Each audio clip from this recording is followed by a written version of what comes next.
Welcome to our webinar. We're going to let folks filter in here for a minute or two. We're very excited for today's webinar. We're going to be learning all about the ins and outs of United States Extended Producer Responsibility Regulations with our partner, rePurpose Global. Just a brief note, we will have time at the very end for some Q&A. So if you could please put your questions in the Q&A feature rather than the chat, that'll help us stay organized. And I will have some brief housekeeping, so let me share my slides. First, we'd like to thank our sponsors of today's webinar, WPA and Earth Animal. My name is Allison Burdick, and I am a sustainability analyst with the Pet Sustainability Coalition. Sure, I know a good chunk of you. A little bit about PSC for those not familiar. We are a nonprofit driving positive environmental and social change in the pet industry. We primarily do that work with our members, almost 200 across the globe, and representing every point across the supply chain. We offer one-on-one support to our members and support industry-wide work addressing the biggest challenges in our industry, which very much includes packaging and these very important packaging regulations. I also want to quickly remind folks that we will be in Orlando at our biggest event of the year, Impact at Leash at Pet Summit. We do still have tickets available. So if you are planning on being at Global Pet Expo, this event will take place the 2 days prior, that Monday, Tuesday. We'll have speakers, networking, educational opportunities. You can scan that QR code or look on our website for more information and get an idea of the agenda. And with that, I'd like to hand things off to Alyssa Dizon and Matt Bose from rePurpose Global to meet their team and learn more about EPR. Great. Thank you, Allison. And thank you to the Pet Sustainability Coalition. Thanks to sponsors of today's webinar. Super excited to be with you all and walk through this really topical and certainly very important topic today. My name is Matt Bose. I lead our sales and business partnerships teams here at rePurpose Global. I'll be presenting alongside my colleague Alyssa, who leads our product team at rePurpose, and she'll be walking through the majority of the EPR overview today, as well as a demonstration of our tool to help. And you'll notice our colleagues Faith and Varun in the chat. Both are in-house EPR experts and will be helping us answer questions as we go along. So feel free to drop questions in the chat as we go forward today. Quickly, just an agenda for the webinar here today. We're going to start by reviewing the basics of EPR. Certainly want everyone to have a firm understanding of liability and what's required of them, and we'll cover off on that to get started. We'll give you a pathway and some steps for compliance. We'll dive into some best practices and certainly some challenges and feedback we're hearing from our partners as we work alongside them in their journey to compliance with the upcoming Oregon deadline and deadlines to come from other states. And Alyssa's going to dive into a demonstration of our platform, which we've developed and is ready-made to help brands comply with these complex rules and regulations. Before we dive in, I would love to ask the audience a few polling questions, just to get an understanding of where everyone's at. So I think we'll go ahead here and launch the poll. And if you could participate, that'd be great. Just get an understanding of where everyone is in the audience. So we'll open that up and give that a minute to populate. Yeah, so a good mix of folks who are aware of EPR and certainly some who are coming here today to learn about it, which is great. We'll certainly cover off on a lot of that. a varying level of low and high volume producers, but certainly some folks who are hoping to learn today which category they fall into, which is great. It looks like half have kicked off kind of compiling data, which as you'll see today, is a critical step. So excited that more than half of you have taken the critical step to get started there. So that's fantastic. Well, great. Thank you all for participating there. Quickly, many of you may have heard of rePurpose. Certainly we've been around for the last handful of years, and mostly have been known for kind of our work in terms of plastic recovery. So the downstream impact creation, is typically what we've been known for.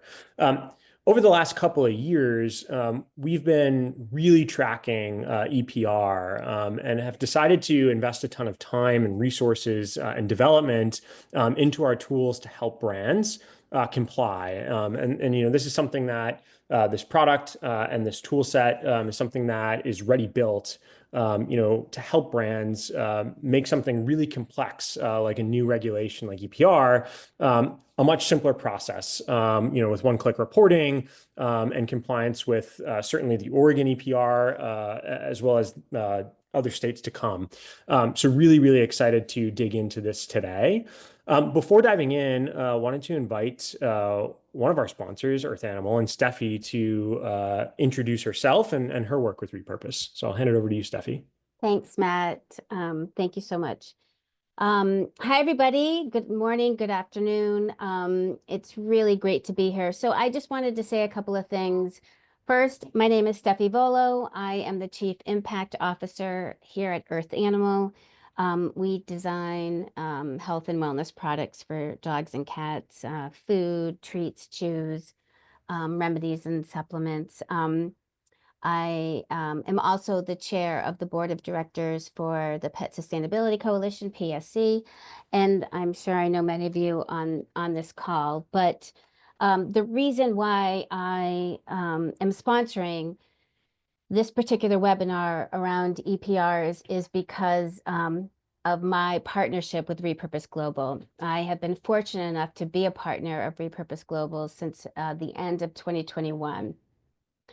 And as Matt said, that really included some plastic recovery work, with the exception of the past couple of months. I'm excited that EPR is here and here to stay. It's very, very good that it is here, but it's also incredibly overwhelming. It's confusing and very complex, especially in the United States, because of lack of harmonization across the states.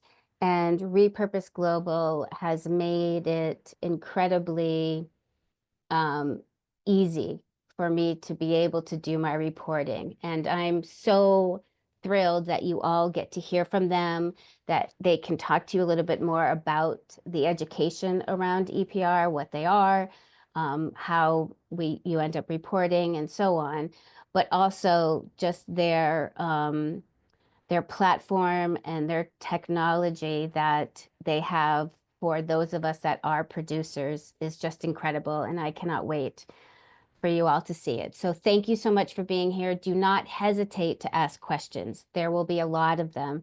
There is no wrong question at all. Please put them in the Q&A and let rePurpose Global and their team answer those for you.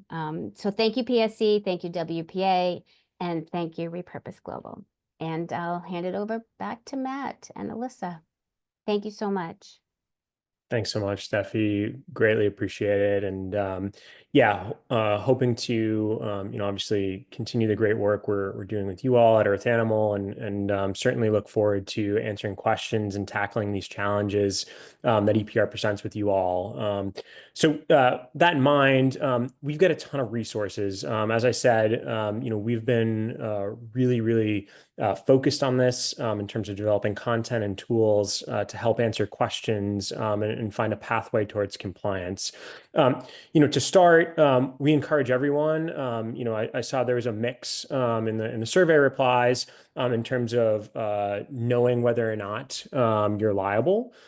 So we've got a quick 5-minute assessment that will assess your liability relative to EPR, and that'll be linked here and in follow-up as well. We've got a ton of free information in our Knowledge Hub, on our EPR page on our website. And we've got a free kind of EPR ebook that's a guide to EPR compliance relative to Oregon, ready to go for you all as well. Those resources certainly will be shared. Lastly, and we'll get into this as we go, we've got a platform that's ready-made and designed to help with compliance, and we'll certainly be demonstrating that. And would be happy to connect with any of you following this webinar to do a deeper dive review of whether or not this platform might be a good fit, to your journey towards EPR compliance. So eager to discuss this further following the webinar as well. That being said, I'll kick it over to Alyssa, and she'll dive into the EPR basics. Thanks, Matt. Thanks, Steffi, and the PSC team. Okay, let's jump in. So extended producer responsibility, that's what EPR stands for. It's a type of regulatory framework. This is very, very basic. I promise we'll get into the nitty-gritty in a bit, but just want to make sure everyone has the same context. So this is a general type of policy framework, and it shifts the responsibility of managing waste from local governments who are currently responsible for funding that infrastructure, and moving that financial responsibility to what the laws call producers, or largely brands, and making them more accountable for paying for the collection, recycling, and proper disposal of products and packaging that they bring into the market. So EPR overall is meant to incentivize the redesign of packaging to be more recyclable, compostable, and environmentally friendly, and improve recycling rates overall, and the use of better materials to reduce environmental impact. So that's the general goals of EPR. A bit of backstory on its use in the US. So EPR as a type of policy structure has been used for other product types beyond packaging in the US. It's also been used in other countries for packaging. So it's a very well-established framework that has proven to show results. And it has, a rapid expansion in the US for packaging. All of those regulations for the first time are kicking off this year. So if you haven't heard about it very much, that makes total sense because it's new, but we do have rapidly approaching deadlines at the end of this month. So that's why, we're here to share more. I do get questions frequently where folks say, well, with the new federal administration in the US, what will happen with these laws? And EPR actually has major bipartisan political support because of sort of the many goals that it supports, including job creation and reducing taxpayer burdens.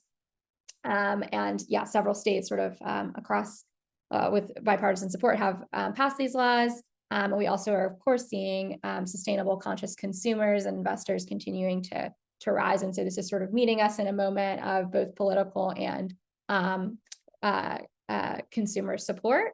And just as an example, Tennessee's EPR bill is new. It hasn't passed yet, but you can see, what they're really excited about is job creation and economic development from the waste infrastructure opportunities created from these new revenue sources from brands. So that's a bit of backstory in the regulations. The way that they're working is that each state is individually passing their own laws. That's what Steffi mentioned with the lack of harmonization. And that's because every state has their own waste infrastructure challenges. So every state that's initiated an EPR program is doing an individual assessment of the needs of their local recycling infrastructure. And then they're assessing what problematic materials are in high volume, where they should be improving, for example, the capacity of recyclers. And they're sort of assessing what every state needs and then coming up with a plan to meet those needs, which also includes a budget. And then they are creating a program in each state to raise the funds needed from the brands that sell into those states. And then in order to implement that program, they're requesting packaging information from every liable producer to say, hey, every producer is going to do their fair share. So we need to say, hey, this is how much packaging I'm responsible for in this state. and each brand will pay relative to their fair share of the packaging sort of overall footprint in each state.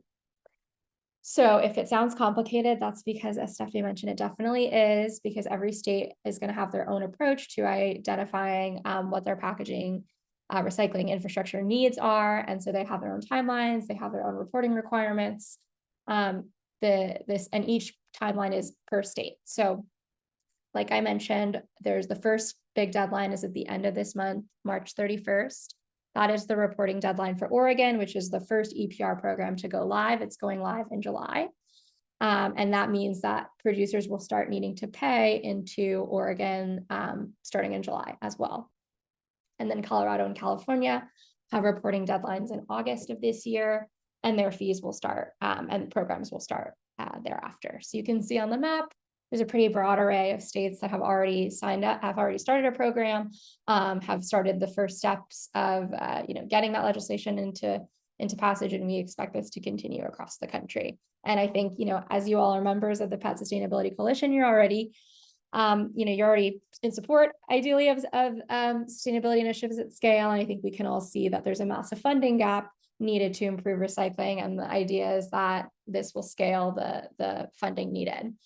If you're wondering, well, what will they do with that funding? These are some of the specific goals. So the regulators in each state have set specific targets, and that is what the EPR programs are meant to support. So for example, in California, the goal is that all packaging must be recyclable or compostable by 2030. You can see there's plastic recycling targets across some of these states. Goals to reduce single-use packaging, for example, by a certain timeline. So we know that regulation can really help scale by making all of these requirements mandatory. And so, we know that puts a big burden on brands, but we are here to support on that and are, overall excited, as Steffi mentioned, for the high levels of impact we expect these regulations to have. So in terms of who's involved in making the regulations come to life, we've got the states who create and enforce the EPR laws, and they have outsourced the implementation of the program to what's called a producer responsibility organization. And in the US, all of the EPR programs and all the states that have gone live so far have chosen one producer responsibility organization to represent all of the producers. And that's an organization called Circular Action Alliance, or CAA for short. I'll mention them continuously through this presentation, because CAA is really who brands are directly involved with. Brands should sign up with CAA. You need to register with them as if you identify that you're liable producers should register with CAA. CAA is who you will report the data to, and they are also who you will pay the fees to as a liable producer. And then all of the producers are involved with CAA, as I mentioned, through all of the states moving forward. As far as we can tell, I guess that could always change for future states, but as of now, CAA is the only organization to join in order to be compliant. CAA is also the ones the states have designated the responsibility of enforcement to. So if brands are not in compliance, it's CAA's job to bring the brands into compliance. And CAA itself is actually run and founded by several large CPG companies. So the founding members of CAA are actually other large brands, and they are all it is in everyone's best interest that's part of the CAA to make sure that everyone who's liable is part of it, because it's only fair that all brands are equitably sharing responsibility for collective waste infrastructure improvements. So the first step to being compliant is finding out if you are in fact liable for EPR.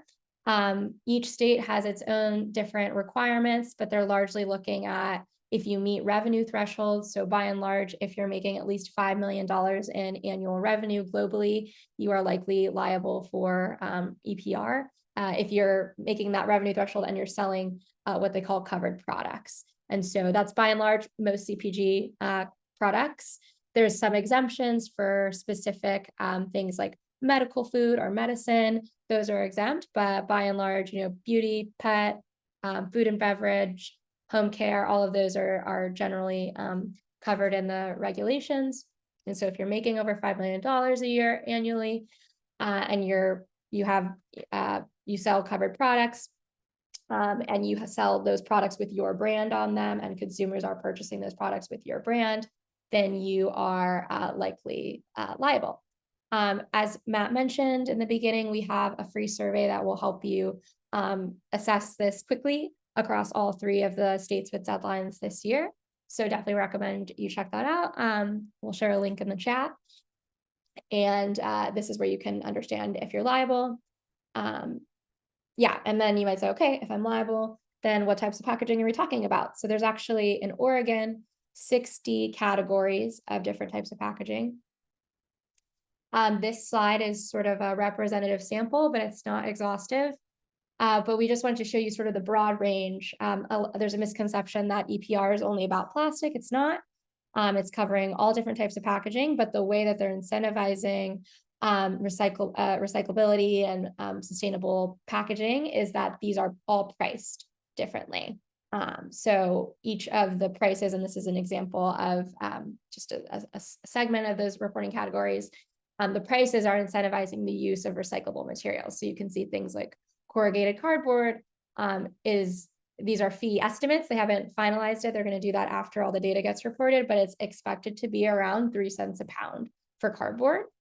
But if you start getting into plastics, you can see the prices rise significantly, especially for flexible plastics, which we know are tougher to recycle. So those are getting into the over $1 a pound per material.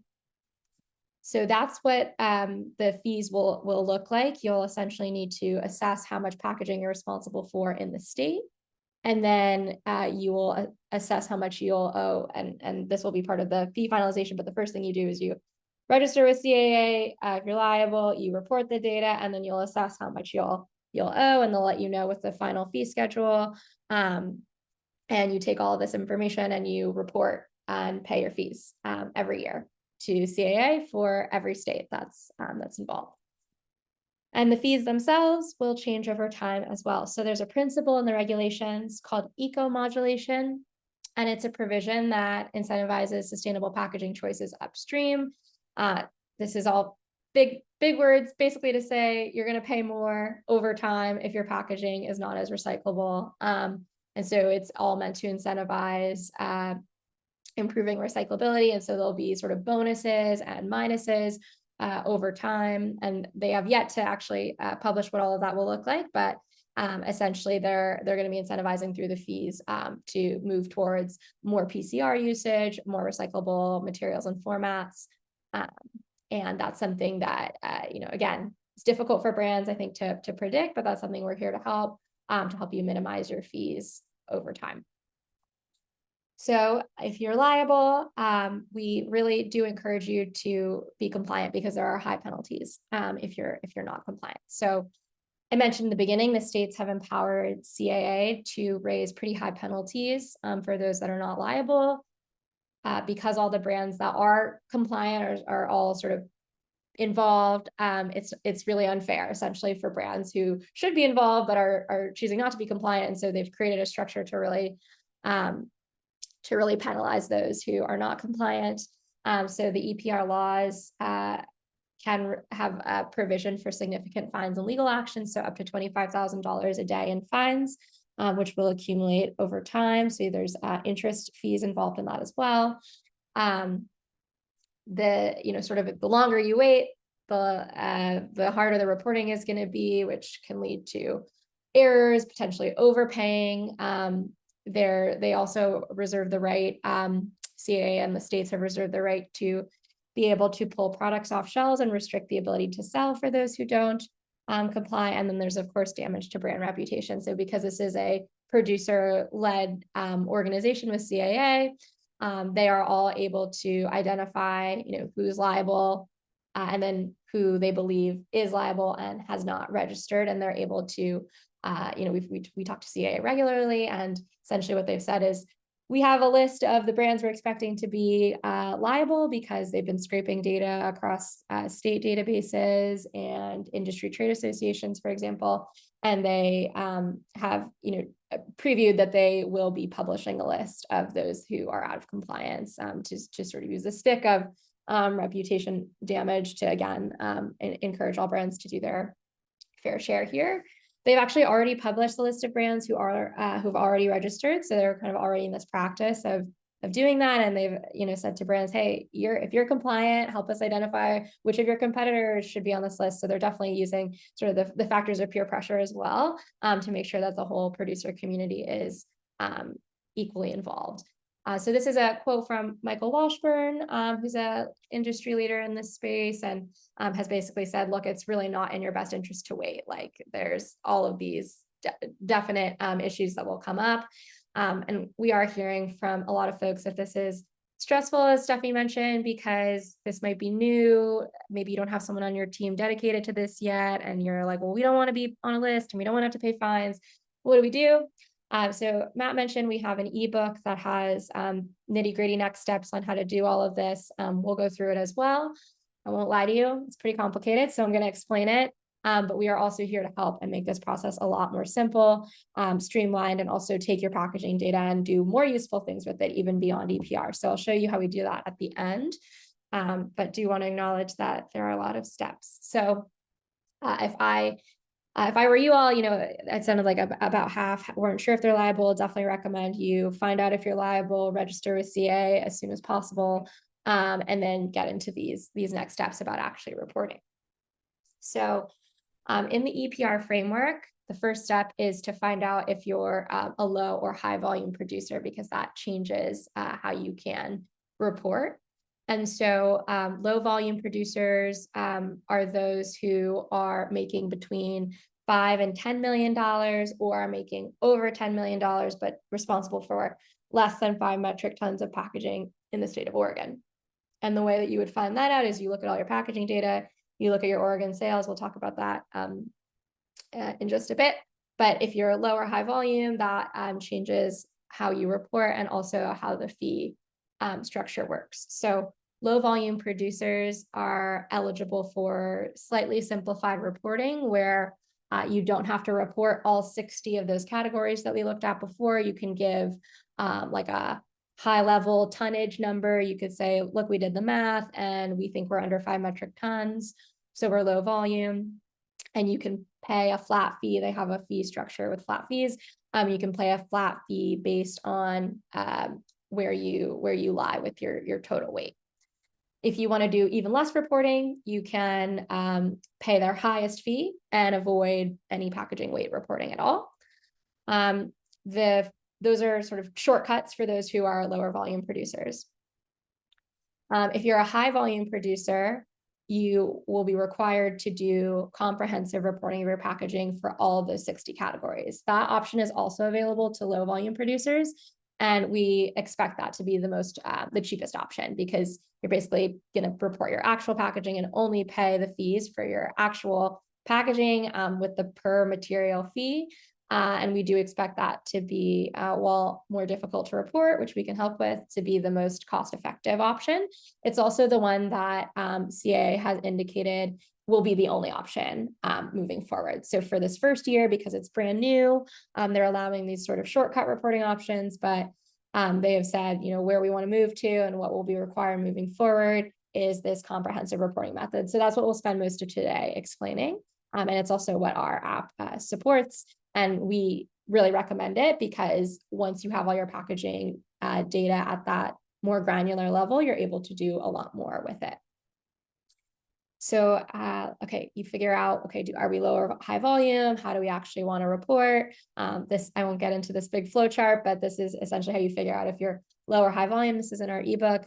And then if you can figure out exactly what type of reporting you want to do, there's a couple of different options for low and high volume, as we mentioned. Yeah, this is a summary of what I just talked about. So these are the options for low volume. And the high volume folks, there's a couple of different ways to do the packaging weights, but you do have to report weights for every material. So we'll deep dive into that now. So how you do the comprehensive reporting is that you first identify all of the affiliates, brands, and subsidiaries that should be reporting together. So if you are, for example, a child brand and you have a parent company, the way that the reporting works is that the liability is at the parent company level, accounting for all of the child brands. And they have specifics on how you define who's an affiliated brand, but essentially that's, sort of all affiliated brands would report together. You decide how you want to calculate the packaging weights. We'll deep dive into what they call the specific material reporting method, which is how you get the actual packaging weights for each of the 60 materials. So you calculate all the packaging weights, then you calculate all the sales per product. So for each of the SKUs that you sold in 2024, which is what Oregon wants to know, they want to know about all your 2024 sales. You get all the sales data, you pair it with all the packaging data, and that's how you come up with the total material weight for each of those 60 categories in Oregon. If you wanted to do one of those shortcut approaches, if you're low volume and you qualify for that, you would just use a similar process, but instead of having to report all 60 categories, you would just give them one total weight number for all of those 60 categories. And then the final way that we mentioned for low volume producers is you sort of submit a report, but all you have to say is these are all the brands we're reporting for, and we don't want to report our packaging data, so just charge us the highest fee, that fee amount actually has yet to be finalized. But in Oregon's guidance, they have some draft fees that you can look at. So that is the sort of different low volume options. And as far as actually calculating the packaging weights, if you're high volume, there's a couple of different ways to calculate the weights. You do have to report at all 60 categories, but they have a couple of ways to represent those weights. So you could either do the exact weights per packaging component, or they're accepting this other method called average bill of materials, where you sort of use a representative sample of packaging. So let's say you sell many SKUs, like lots of different types of, let's say, dog treats and kibble and like pet toys. And those are sort of three major categories of products. And let's say you have like a small, medium, large of every single one. So instead of having to report like every single individual packaging component, if you created some like representative groups, like small, medium, large kibble and small, medium, large treat, and you kind of come up with like one packaging archetype for each of those groups, that's another way that you can more quickly report the weights without having to get into every single type of packaging component you have, if you can come up with a representative sample and explain that in a reporting methodology. So that's another piece. Everything that we've talked about are sort of offering you different methodologies, and whatever you choose, you need to be able to explain to CA with your report. So you'll submit the weights and you'll submit a methodology, sort of a free text field where you explain how you got to all of the numbers that you did. And then the third way, which honestly CA has not, they highly don't recommend and have not given a lot of specifics on. So I can't say that rePurpose recommends it really either. But in the case of significant data gaps, like let's say you absolutely, you want to be compliant, but you absolutely cannot get the packaging data together and can't meet any of these other ways to report, they have said a generic sector calculators can be used. To be honest, we have not seen any of those. We are hoping to develop one, but just to be comprehensive, that is technically a third option, though we haven't seen any brands successfully use that. So that's the different ways that you can calculate packaging weights. If you've never looked at packaging weights before, this is gonna be a quick primer on how to do that. So for Oregon, like we said, you'll need to know all the packaging that was used for SKUs sold in 2024. And what you'll want to do is look at each packaging component. So a component is sort of an individual piece of packaging. So a pouch, or if you have a bottle with a cap, both the bottle is a component, the cap is a component. And you'll need to know the weight of each of those components. You'll need to know if it was used for primary, secondary, or tertiary packaging, because the states do differ in the ways that they care about tertiary packaging, which is shipping packaging. Then you'll need to know the materials of each of those components. So, if we're talking about plastic, the specific polymer like PET or PP, you'll need to know that level of granularity, or if it's, glass or aluminum, any of the other materials. You'll need to know the component format and the color. So then that's because it relates to recyclability. So if it's dark or clear, colored or not, and the structure of it. So you probably saw earlier in the fee schedule, PET bottles that are colored versus PET bottles that are clear have different prices. And so you need to know, and that's different than like buckets and jugs. And so you'll need to know the component structure. And then for the products, you need to know all the products that were sold, as well as the type of products they are, because there are exemptions for certain products, and then what packaging went with each product. And then overall, where do you find this information from your supply chain? So purchase orders, product spec sheets, BOMs, some folks who have bigger ERP systems might have this data there. Exporting all of that and putting it together is definitely a challenge, but usually it's somewhere. It just usually needs to be put into sort of a structured, digital, organized format in order to make the calculations.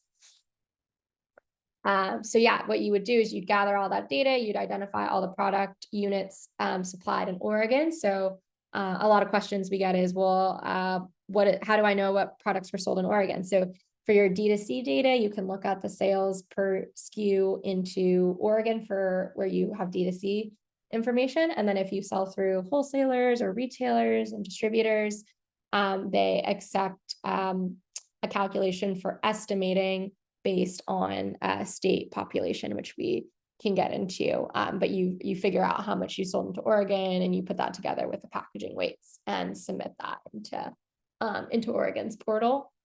If you want to use that average bill of materials, you organize your packaging and products into subgroups, and then you do weighted averages based on sales distribution.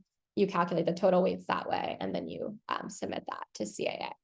So, we went over this. The specific material reporting method we really think will give you the most accurate minimized fees, will future-proof you as the programs change and eventually remove these other reporting options. It also enables you to do lots of stuff with that data, including leveraging those eco-modulation benefits. So if you know the specifics of how your packaging works, that'll make it a lot easier to repack those products and reduce your fees over time. But if you have like hundreds of thousands of SKUs of lots of different types, I could see the ABOM method, the average bill of materials method, being very helpful. Okay, and then how you do the sales. So you need to look at all of your different sales channels, consider the state-specific exemptions for different SKUs. For example, an area that's been a little challenging is like supplements. In certain states, supplements are exempt, in certain states they're not. So you'll need to sort of look at the sales based on the product exemptions per state. And then if you can't get the exact numbers for what was sold into Oregon, in the case of, let's say you sell through Amazon or something like that, a retail channel, you're able to use what they call an apportionment formula to make an estimate. So the apportionment formula is where you look at the rough estimate by population for the states that you sell in. So let's say you sell in all 50 states. Oregon's roughly 1.2% of the US population. So you could take roughly 1.2% of your Amazon, Petco, et cetera, all those different channels. You could take a 1.2 rough estimate of those sales in order to get your total sales into Oregon. So that you'll take all that sales data and then all of the packaging per SKU, and you'll multiply like all of the per SKU sales times all the packaging data in order to get to the final weights. So we at rePurpose have worked a lot with smaller and medium-sized companies. We do find that brands that are very large and have like large regulatory teams maybe have been working on this for a while, because it is such a data-intensive exercise. Where we're finding a lot of challenges is in small to medium-sized businesses who are making over that $10 million threshold, but have a lot of challenges in getting to be compliant. So we want to share this just in case you haven't started this process yet, to sort of help you see ahead on the challenges and recommend some best practices. So for example, I'd say the biggest problem that we're hearing is there's just not a dedicated team. This is catching a lot of teams by surprise. They don't have an extra, dozens of hours in order to go parse hundreds of pages of regulations and go through all the packaging data and set up crazy spreadsheets. Each state, everything I just explained to you is all Oregon. So California and Colorado's requirements will come out later this year. That will present a whole another set of things to understand and report on. We're finding that it takes months of work. So some of our brand partners have been, had a team trying to do this internally for 3 or 4 months now and still haven't gotten all the data together properly and are not feeling very confident about complying. So we're stepping in to help accelerate that. There's obviously high risk of error in trying to set all this up manually with sort of custom spreadsheets and things like that. For example, the Oregon report requires weights by pounds, but then you have to sum it all up into tons, and packaging specs are often in grams or ounces. So even just that's like one small example of where there's just a lot of additional tedious headache in order to make sure you're doing all the calculations correctly. So that, you'll definitely want to factor in additional cushion and time in order to address all of those potential errors. And you don't want to have errors because A, they could lead to you overpaying, or B, even a rejected report from CAA.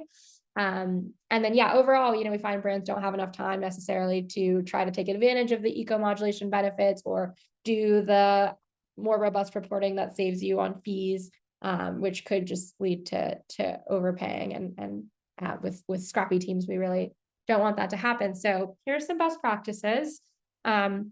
As a first step, register with CAA, and then assign an internal team member to lead these compliance efforts. Identify the best methodology for collecting the data. We're finding a lot of folks are needing to do cross-functional meetings where they have like a packaging engineer and maybe an ops person, a controller, like all kind of get together and figure out how to get all the sales and packaging data together. Then someone will need to be in charge of tabulating the final numbers, then submitting the report into CAA's portal. You can't have like multiple people from your team or bring in outside consultants to all be in the portal together to get all the packaging, all the reporting done. And then you'll get a bill from CAA, and those fees will be due in July for the first year of this program. And then that will be an annual fee. And then over time, we do recommend optimizing your packaging if you can do repacks to meet those recyclability goals and reduce your fees over time. You definitely should, not only for the planet, but also to reduce your tax burden here. So that is a really rapid fire overview, but I hope you learned something, and we are here as Matt mentioned to help. We have we can drop in the chat if we haven't already links to our ebook, which has everything I just went through and more in depth, which can really help you step through the whole process, and a link to talk to us. We know that everyone's scrambling, and so we're making ourselves really available to have one-on-one conversations and help you figure out how to get started, how to assess your liability and move forward with next steps. There's a lot of edge cases in the liability piece in particular. For example, if you have sort of a complex supply chain with importers potentially from other countries, like there's all sorts of different things that could change how you report. So if you have one of those complicated situations, definitely take us up on the offer, and we're happy to chat. So yeah, we wanted to give you sort of the rundown of all of it, and I'm sure there's lots of questions. Before we close, just wanted to show you what we as a team have come up with in order to help brands tackle this challenge. So we've been helping, as Matt mentioned, we've been helping lots of brands deal with packaging reporting for several years now as part of our plastic recovery work. And we've really seen this need coming for a while. So we've come together and built the rePurpose packaging platform, which takes your information in from your packaging and sales. We're also looking to work with packaging suppliers to take all that data in, make it easy to put it together, and then give you the outputs you need to meet lots of requirements. We know that regulatory urgency is here now, but there's lots of other folks who ask for this data. For example, retailers. If any of you are part of sustainable packaging programs with retailers, you probably have to deal with this clunky data in one way or another. If you've ever wanted to do a repack or explain to your customers that your packaging is recyclable or how you reached your packaging recyclability strategy, those are all things that data can really help. So we see the EPR moment as an impetus to put all your data into one place and get it all squared away for EPR and beyond. So if you work with us on EPR compliance, our app helps you put all that data together. We do ongoing liability detection to help you understand what you're liable for when. We will help you comply confidently by giving you the reporting you need for CAA. I'll do a quick demo, but we'll give you the report and the methodology that you need. We'll help you minimize your fees by predicting how much each state's fees will cost and suggest repack options to you to reduce those fees over time. Our team is sitting in on every CAA meeting, and we want to sort of take this entirely off your plate so you can come to us for all of your questions. And really, you shouldn't even have to come to us for questions. We will tell you what you need to do and help you case by case with all of your regulatory needs as it relates to packaging. And in addition, make other features available that will take that information and make it useful for other uses. So the EPR compliance piece specifically, because we know that's most urgent, that's what we'll focus on. The first step is, you can get a free assessment with us. We'll do a consultation. That's that call link I mentioned. We help you get all your data together. We give it to you in the right format that you need for CAA. We can even help you log it in their portal. We'll predict your fees, help you minimize those, and stay on top of other types of packaging regulations beyond EPR. Everything we just talked about, just EPR, and there's even other types of packaging regulations like PCR mandates and labeling laws that will also similarly use this type of data. We can kind of take 3 months, 3+ months is what we're clocking right now in terms of working with folks who've tried doing this manually, take months of work and get it done a lot faster and with a lot less headache. So the way that the app works is that you have a comprehensive packaging library where we help you put together all of your component information. We take all the packaging, we assess all these different types of regulations as mentioned. We tell you what action is needed for each. And then we have additional features available to help you take that data and, for example, suggest repacks and show you how you can improve your recyclability and landfill impacts for different packaging formats, connect you with sustainable suppliers, help you assess all these different sustainability metrics, and communicate that publicly on things like your website. So that's what's all included. We can jump into a quick demo. So this is what our app looks like.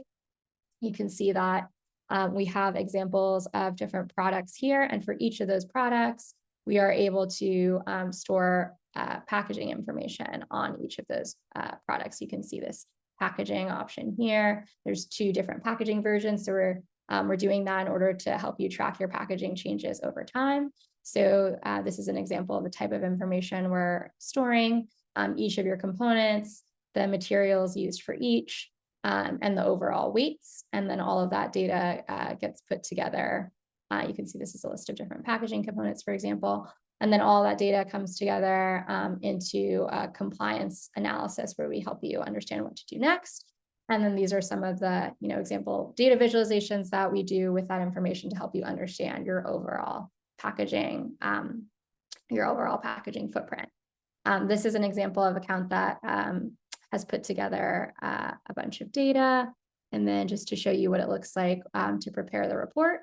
So in this Oregon EPR example, we tell you about what's needed for this regulation based on the packaging data that you gave us in your account.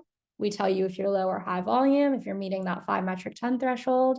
For wherever you lie, we explain to you all your different reporting options, what the estimated fees are, and then give you a really easy way to get both the methodology and the report that you need. So we'll give that to you in a CSV, and that's what you can upload directly into CAA's portal. And we'll do this for all of the regulations that are coming up for EPR in the US, and we're expanding soon to include other types of packaging regulations, like I mentioned before. So that is a quick demo, and I wish we could all have one-on-one conversations now, but we won't be able to do that. So definitely schedule time with us after, and we can talk more to you about your case and how we can help and answer any specific questions you have about the app. I will kick it over to Matt to close us out. Yeah, awesome. And thank you all for the questions as we've gone through. We're certainly have a little bit of time here to take more. And beyond the webinar today, obviously, as mentioned, we'll share all this information and these links. They are populating in the chat. So if you'd like to learn more about the platform or have additional questions about EPR, and how you get started, feel free to use that link to book time with us. And we did just drop the form to check liability as well. Our platform is available to PSC members at a discount. We have been telling our customers who are working with on a one-off basis, not through PSC, that because of the March 31st deadline, the timeline to get started or timeline to sign up prior to Oregon's March deadline would be this Friday, March 7th. For PSC members, we're extending that out into the middle of next week. As we know, it takes time to obviously, schedule meetings with us and review the platform and make some decisions there. So we will be extending that deadline for PSC members. Again, pricing is available at a discount, and we look forward to answering any questions that you have and having more specified conversations with you regarding your individual brands and your individual journey towards complying with EPR. So thank you all, and happy to take additional questions as they come up in the chat.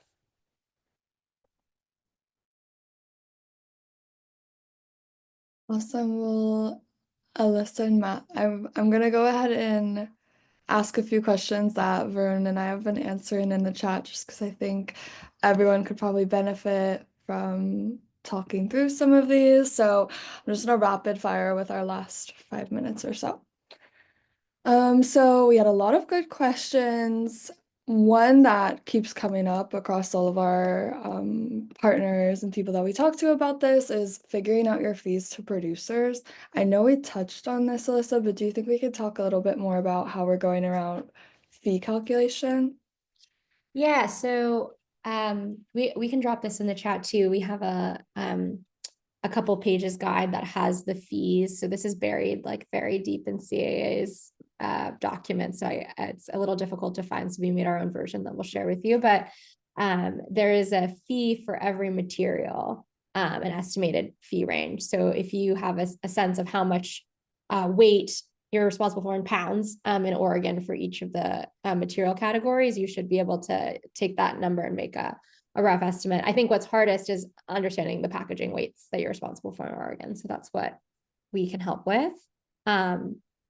If you're low volume, they also have basically you can pay per material category, but they also have other ways for low volume producers who are responsible for less than 5 metric tons in Oregon. They have a couple other ways that you can pay with that low volume fee schedule. So that's in our ebook as well, actually.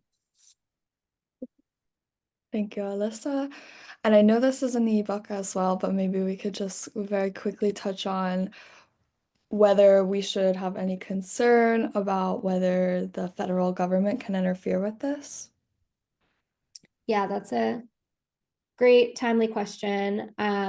This is highly unlikely from our understanding, just because all of the regulations really are held within state governments in sort of a remit that does not touch the federal government. And EPR has gotten bipartisan support, actually, from both parties, as we talked about in the beginning, because of its multifold benefits for taxpayers, companies, and governments. As there's sort of reasons both sides appreciate the regulations, and it's largely economically beneficial because of the way it's bringing additional revenue into every state for waste infrastructure. So we really don't see it being affected by the current federal administration.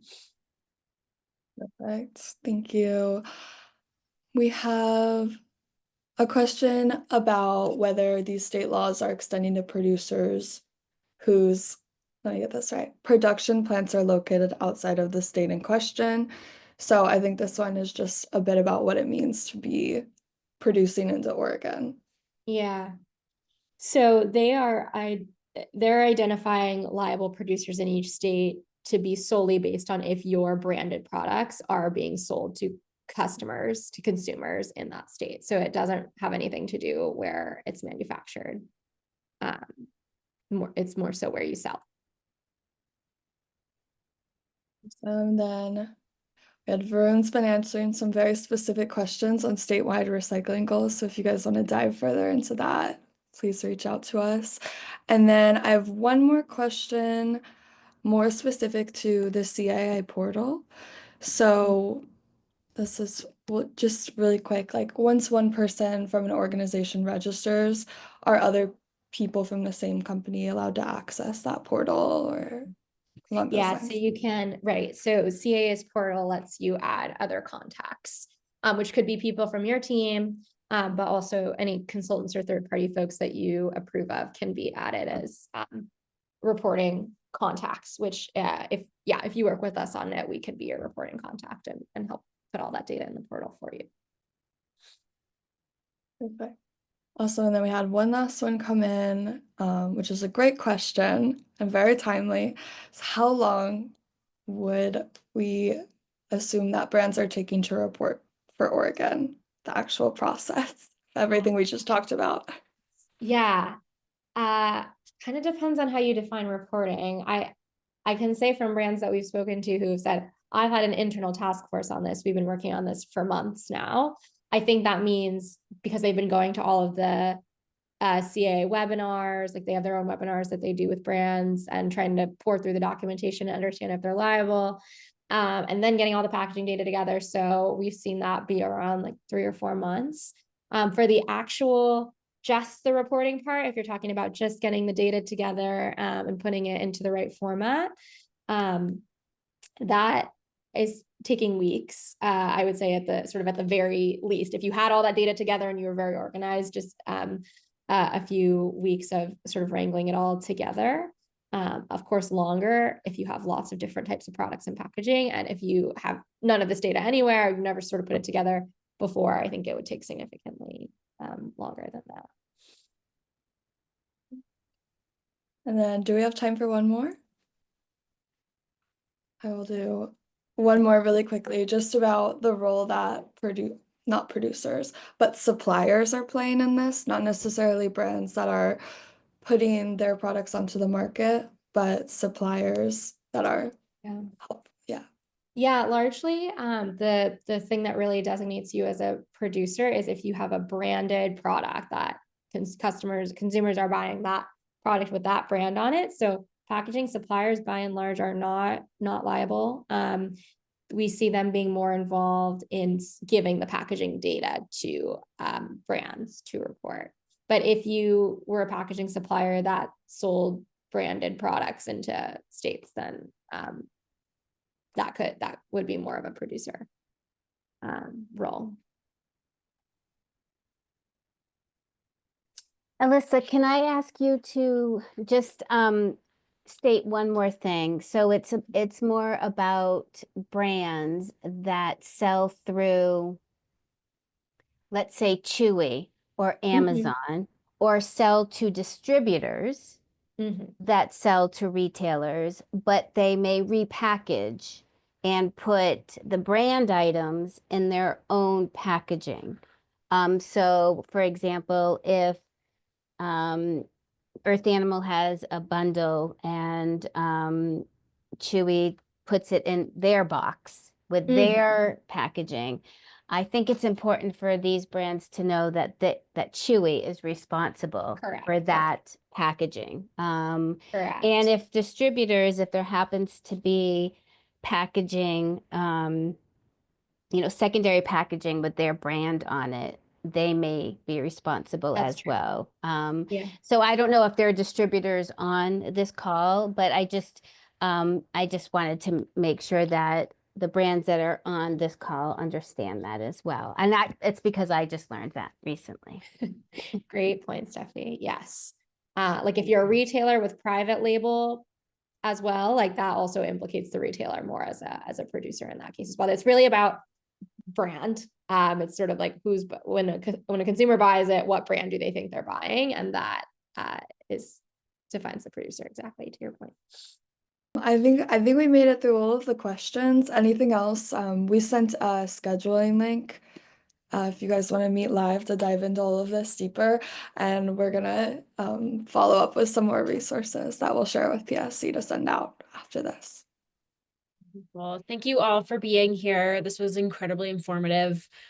We will have the recording up on our YouTube channel for everyone to view, and very excited to see where these regulations take us.